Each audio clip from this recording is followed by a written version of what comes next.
బోధన్ పట్టణంలో ఈ నెల 23 నుంచి 28 వరకు శ్రీ వెంకటేశ్వర స్వామి ఆలయ ఏకాదశి వార్షిక బ్రహ్మోత్సవాలు జరగనున్నాయని ఆలయ నిర్వాహకులు తెలిపారు.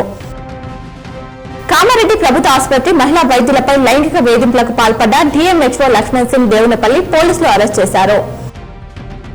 హైదరాబాద్ డిగ్రీ కోర్సులలో ప్రవేశాలు కల్పించే దోస్తు షెడ్యూళ్లలో స్వల్ప మార్పులు చేశారు. ఈ నెల 20 నుంచి వెబ్ ఆప్షన్లు నమోదు చేసుకోవాలని ఉన్నత విద్యామండలి చైర్మన్ ప్రొఫెసర్ లింబాద్రి తెలిపారు.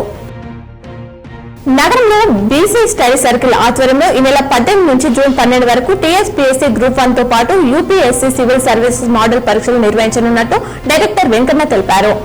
ఉద్యోగుల పెన్షన్ స్కీమ్ కు సంబంధించి పెన్షన్ అదాలత్ విశేష స్పందన లభించింది.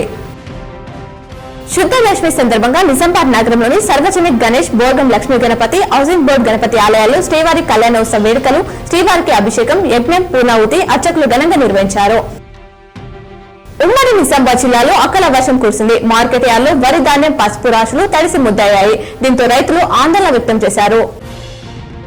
ఐటీఐలో అడ్మిషన్ల కోసం నోటిఫికేషన్ విడుదలైంది. జిల్లాలోని 5 ఐటీఐలలో ఖాళీలు భర్తీ చేయనున్నారు. మరిన్ని వివరాలకు 9948195654 9490057403 సంప్రదించాలని అధికారులు తెలిపారు.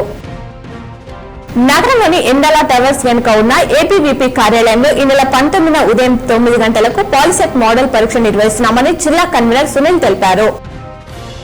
తెలంగాణ వ్యాప్తంగా ఈ నెల 27 వరకు 10 రోజుల పాటు సింగిల్ స్క్రీన్ థియేటర్లు మూసివేశారు. ప్రస్తుతం సినిమాలు విడుదల లేకపోవడంతో థియేటర్లు నడపడం మూసివేస్తామని తెలంగాణ థియేటర్స్ యాజమాన్యం తెలిపింది. ఈ నెల 19న నగరంలోని వినాయక్ నగర్ బస్వా గార్డెన్ లో 10వ తరగతి ఇంటర్మీడియట్ పరీక్షలో ఉత్తమ మార్కులు సాధించిన విద్యార్థులకు కొండ లక్ష్మణ్ బాపూజీ ప్రతిభ పురస్కారాలు అందజేయనున్నారు. ఈ కార్యక్రమానికి ముఖ్య అతిథిగా urban MLA Dhanpal Suryanarayana, MLC Mahesh Kumar Goud, మాజీ ఎమ్మెల్యే ఇరావత్రి అనిల్ హాజరు కానున్నారు.